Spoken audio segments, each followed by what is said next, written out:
Hello everyone, I am Anupam Kumar Singh from Systec Ratibad in Mechanical Engineering Department. A very warm welcome to all of you to this video lecture of mechanical vibration. In this chapter, we are going to study the topic damped free vibration of single degree of freedom.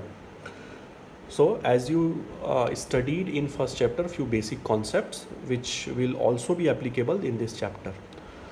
First of all, let us understand the meaning of each term. So first of all, understand what is damped. Damping means damped is a kind of device, and damping is process. In the damping, there is some kind of resistance offered during the motion of the vibratory system. What is the meaning of free? The meaning of free means there is no kind of force. Yes, it is obviously that initially we will disturb a system by mechanical vibratory system, but after initial disturbance we will eliminate that force. And the single degree of freedom means there will be a single coordinate, independent coordinate, which will be required to define the motion of the vibratory system. So damping resistance may be due to the friction, okay, due to the friction, and this friction may be the kind of dry, or it may be the viscous. It may be the viscous. The dry friction means when suppose there are two bodies, when two surfaces, meeting surfaces, making velocity on each other. In that condition there will be friction, that will be known as the dry. But between that two surface, if there is a lubricant or fluid presence, in that condition that friction will be known as the viscous. Now first of all we should understand that when we studied in the first chapter, so we studied the topic undamped free vibration in the first chapter. तो undamped free vibration जो हमने पढ़ा है first chapter में, उसमें हमने ये पढ़ा कि उसमें किसी भी तरह का डैम्पिंग नहीं होता है, ओके। बट हमको ये पता है कि कोई भी सिस्टम है, सपोज एक जो है स्प्रिंग मास अगर हम सिस्टम जो है अज्यूम करें, fine, in which the stiffness of the spring is K and the mass of that object is the M. When it is, suppose it is the equilibrium position or the mean position, and it is oscillating, it is moving to and fro with respect to the equilibrium position or the mean position. तो इस condition में जब ये move करेगा तो obviously इसके surrounding में air है, तो यहाँ पर कुछ ना कुछ जो है डैम्पिंग होगा. लेकिन ये डैम्पिंग जो है, this damping, there is a damping, but this damping is so less, इतना कम है that we can assume that there is a no damping, there is a no damping. It means we can say that it is a case of the undamped free vibration, okay. Why free? Because we have initially disturbed it and we have taken out that force. So damping हर जगह होता है, लेकिन अगर damping का amplitude value बहुत कम है तो हम कह सकते हैं कि हम उसको नेगलेक्ट कर सकते हैं और हम कह सकते हैं कोई भी डैम्पिंग नहीं है, फाइन. लेकिन डैम्प्ड फ्री वाइब्रेशन में ऐसा नहीं है. डैम्प्ड फ्री वाइब्रेशन में डैम्पिंग का जो वैल्यू है वो हम कुछ एक्सटर्नल डिवाइसेस लगा के हम जो है उसकी वैल्यू को ज़्यादा करते हैं. मीन्स अच्छी खासी यहाँ पास रेजिस्टेंस होगी जिसके कारण हम उसको नेगलेक्ट नहीं कर पाएंगे, इसलिए हम बोलेंगे कि ये जो है डैम्प्ड का केस है. अंडरस्टैंड? तो हम कह सकते हैं कि all physical systems are associated with one or other type of damping. In certain cases, the amount of damping may be small, okay, and in other cases it may be large. Like in damped free vibration, it may be large. Now, when damped free vibration takes place, amplitude of vibration, it decreases gradually and is completely lost after some time. So if you are talking about the undamped free vibration, जो कि आपने पिछली chapter में पढ़ा हुआ है, तो उसमें आपने ध्यान दिया होगा क्योंकि वहाँ डैम्पर नहीं था या बहुत कम था तो उसको हमने नेगलेक्ट कर दिया था, तो हमने उसको बोला अनडैम्प्ड. और उस कंडीशन में कोई भी रेजिस्टेंस नहीं था, तो जो भी मोशन अकर हो रहा था, जो भी मोशन हो रहा था, उसमें जो उसका एम्पलीट्यूड है वो कम नहीं हो रहा था. उसका एम्पलीट्यूड हर साइकिल के बाद उतना ही हमको मिल रहा था. Like you can see that amplitude after this cycle it is same. So same amplitude is there. There is no loss in the amplitude when we are talking about undamped free vibration, which you studied in previous chapter. But in this chapter, since it is a damped free vibration, there is a kind of resistance here. So in this case, what is going to happen, that the amplitude is going to decrease, with respect to the time, and after there will be a time, when this amplitude will become zero. Fine. इसका मतलब ये है कि ये जो suppose spring mass system है, वो अगर हम डैम्ड की बात कर रहे हैं, तो ये क्या होगा, अभी ऊपर गया नीचे गया, धीरे धीरे धीरे धीरे कम होगा, आते आते आते आते अपनी पोजीशन पे क्या होगा, रुक जाएगा. ठीक है. तो ये किस में दिखेगा हमको, डैम्ड फ्री वाइब्रेशन में. अब ऐसा क्यों कर पाएंगे, क्योंकि हम कोई ना कोई उसमें एक्सटर्नल डिवाइस लगाएंगे डैम्पिंग के लिए, जिसको हम डैम्पर बोलते हैं. फाइन. अब एक चीज़ बहुत इंपॉर्टेंट है इसमें कि ये जो डैम्प्ड फ्री वाइब्रेशन में जो इसका एम्पलीट्यूड कम हो रहा है, okay, so what will be the rate at which this amplitude will reduce or decrease depends upon the kind of damper. ये इसका रेट ऑफ एम्पलीट्यूड जो डिक्रीज हो रहा है, rate of decrease in amplitude, it solely depends upon the kind of the damping. Okay, damper. So कौन कौन से तरह के डैम्पर्स हो सकते हैं जो नॉर्मली हमको पढ़ना है. सो types of damping. So first one is the viscous damping. Which is very much important because it is in our syllabus. The second is also important, that is the dry friction. Dry friction or we can say it Coulomb damping.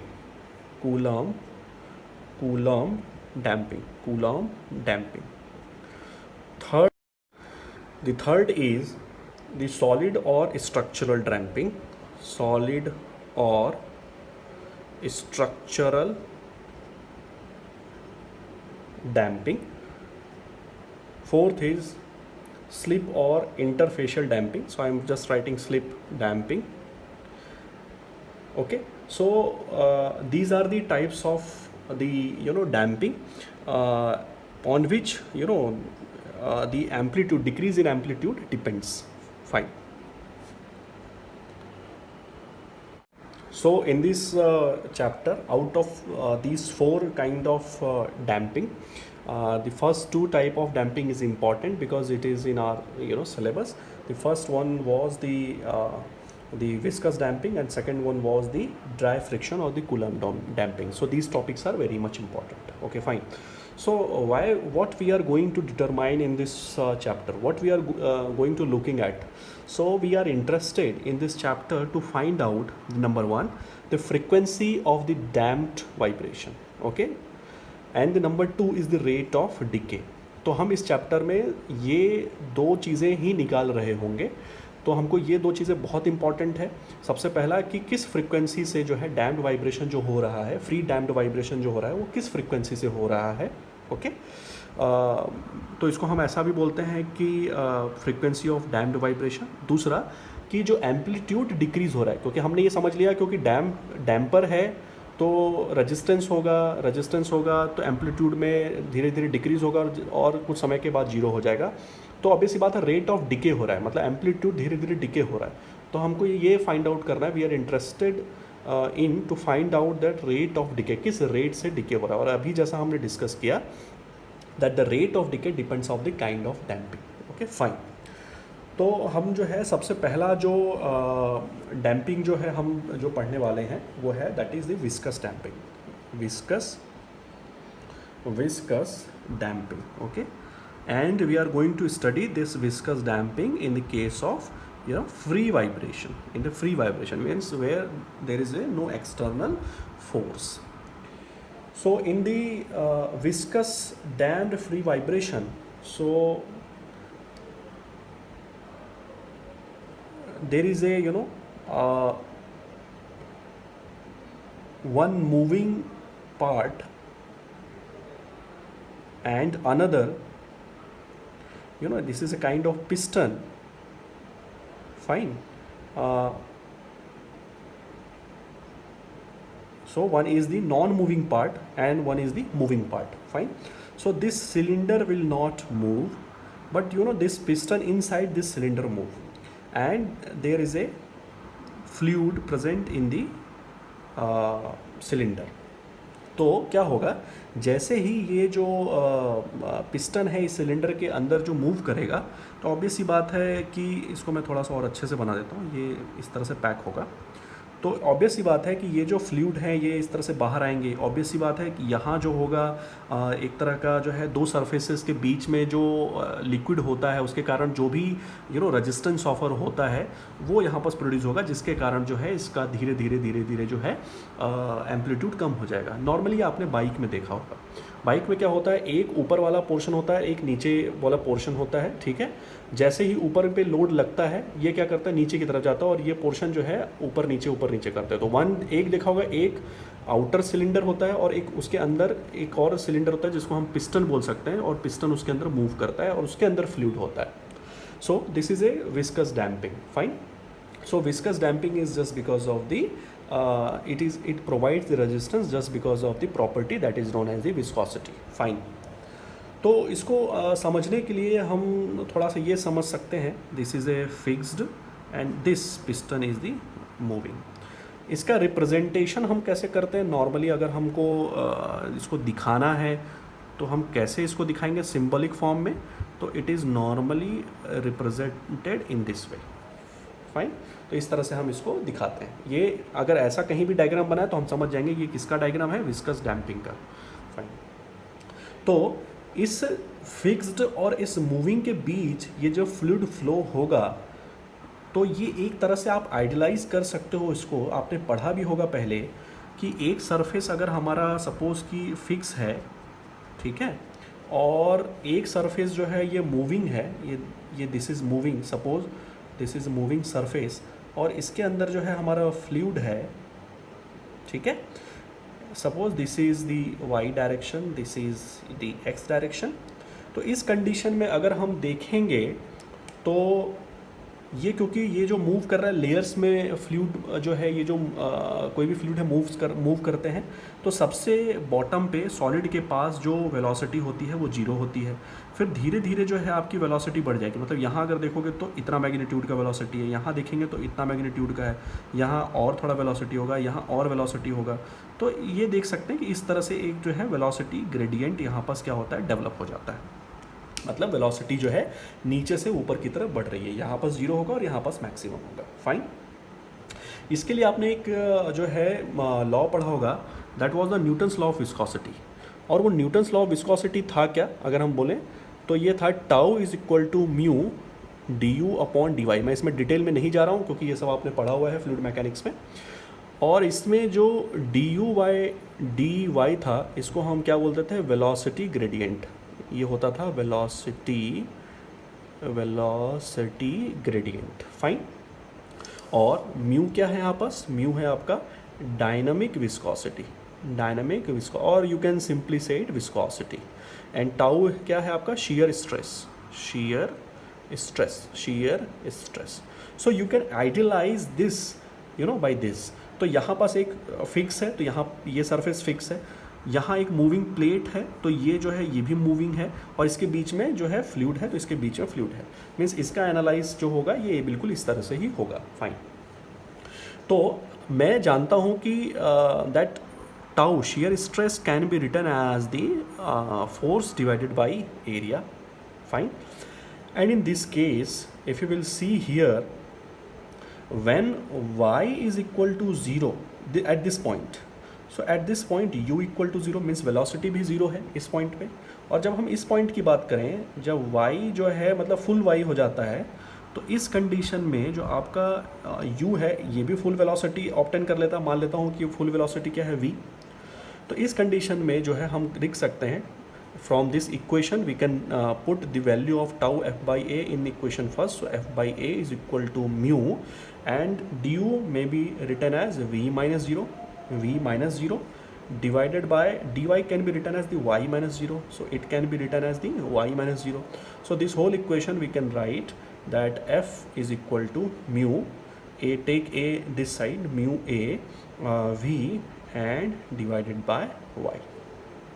Now, if you will observe this equation, so you will find out that the mu, which is the dynamic viscosity, it is the property of the fluid. तो अगर एक बार मैंने किसी damper में, आपके bike का जो damper है उसमें अगर कोई फ्लूइड है तो उसको हम चेंज नहीं कर सकते. So means the property of that fluid will be constant because fluid is not changing, so the property is not changing. It means the mu, that is the dynamic viscosity, which is the property of the fluid, will be a constant. So mu is a constant. Area, we know that the area which having the contact with the fluid is constant, we cannot change it, so it is also constant. And the velocity which is having, the distance which is having is also constant, so it is also constant. And we know that the division, multiplication or the summation of the constant is the constant. So it means we can say that mu a divided by y will give you a value of constant. You can say it C1, C2, C3, so it will give you C. So we can replace mu a by y by C, so you will have the equation F C, into the V. Fine, where C is the constant. And what is this constant? This is a damping coefficient. This constant is known as the damping coefficient. Fine. Now velocity V can be written as dx by dt, change in x with respect to t, okay, because it is moving in this direction, this plate is moving in this direction. Or we can write this x dot. Why we are writing x dot? क्योंकि हमारे vibration में हम normally velocity को x dot, acceleration को x double dot इस तरह से दिखाते हैं, तो हमारे लिए कन्वीनियंट होता है, इसलिए मैं ऐसा लिख रहा हूँ. तो हम यहाँ से लिख सकते हैं कि f जो है that is c into x dot. अगर मैं ये कांस्टेंट हटाऊंगा तो एक प्रोपोर्शनलिटी साइन आएगा. So this proportionality sign will be like this and the x dot. So from this solution, from this result we can say that the damping force, please understand, this is not the external force, this is the force produced by the damper. So it is the damping force is proportional to the velocity. Fine, damping force is the proportional to the velocity. Like spring force is proportional to the displacement. Okay, आपको याद होगा हम कैसे लिखते थे, spring force जो है वो प्रोपोर्शनल है किसके, डिस्प्लेसमेंट के. तो यहाँ हम क्या लिखेंगे, डैम्पिंग फोर्स जो है वो किसके प्रोपोर्शनल है, ये है वेलोसिटी के proportional. So it is very important. And see we have to हमको याद रखना है कि सी जो है वो क्या है, डैम्पिंग कोफिशिएंट है. Okay, now we are interested in finding out the dimensions और the unit of the damping coefficient, that is C. C का हमको यूनिट निकालना है. सो एज वी नो कि म्यू का जो यूनिट होता है that is newton second per metre square. Area का जो होगा unit that is in metre square. और distance, Y is a distance, so distance का जो यूनिट होगा वो होगा मीटर. सो इस तरह से अगर मैं जानता हूँ कि f is equal to mu a v y है, यहाँ से हमने लिखा था c is equal to mu A y. तो अगर मैं इसमें पुट करूँ तो ये क्या हो जाएगा, म्यू ए वाई में म्यू की जगह हो जाएगा Newton second per metre square, A की जगह हो जाएगा क्या, metre square, and divided by at the place of Y I can write metre. Okay fine. So metre square to metre square cancel.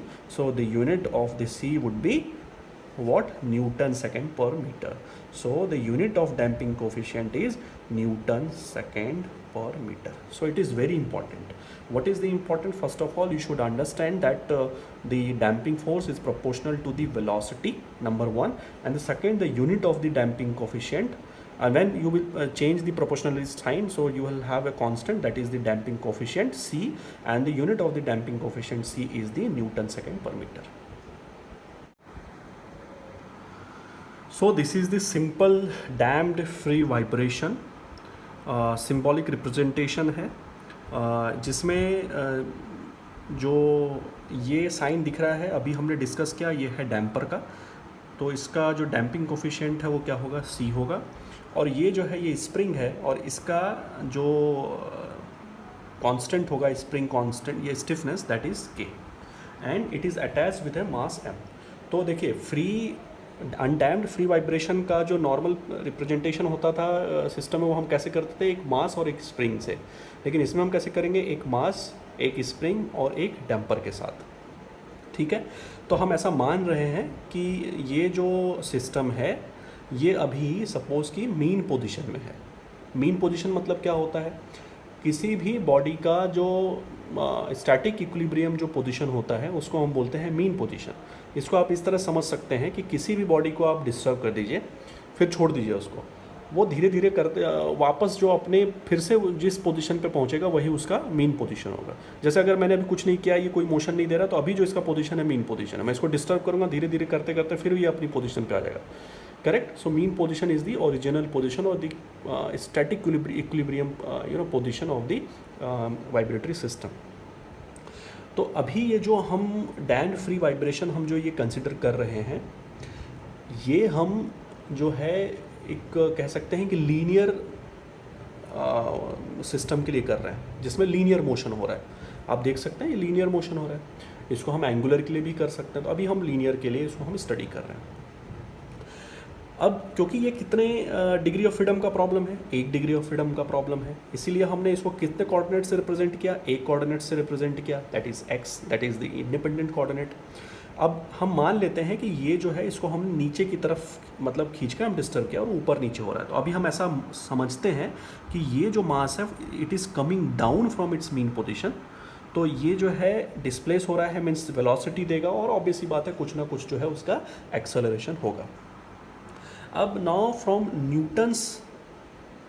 Newton's second law, आपको मालूम होंगे जो first unit में आपने जो डिफरेंट लॉज पढ़े थे फ्रीक्वेंसी निकालने के लिए, सॉल्व करने के लिए वाइब्रेटरी सिस्टम को, तो उसमें एक था न्यूटन सेकेंड लॉ, जो कि पहला एक लीनियर के लिए लगता है और फिर एंगुलर के लिए लगता है। तो अब हम यहाँ लीनियर के लिए लगाएंगे। तो क्या था आपका, ये था mx double dot is equal to summation of all the forces with respect to x direction. इसका मतलब ये हो गया कि अगर मूवमेंट x डायरेक्शन में हो रहा है तो x डायरेक्शन की ओर लगने वाले जो फोर्सेस होंगे वो पॉजिटिव होंगे, अगर इसके अपोजिट है तो वो निगेटिव होंगे। फाइन।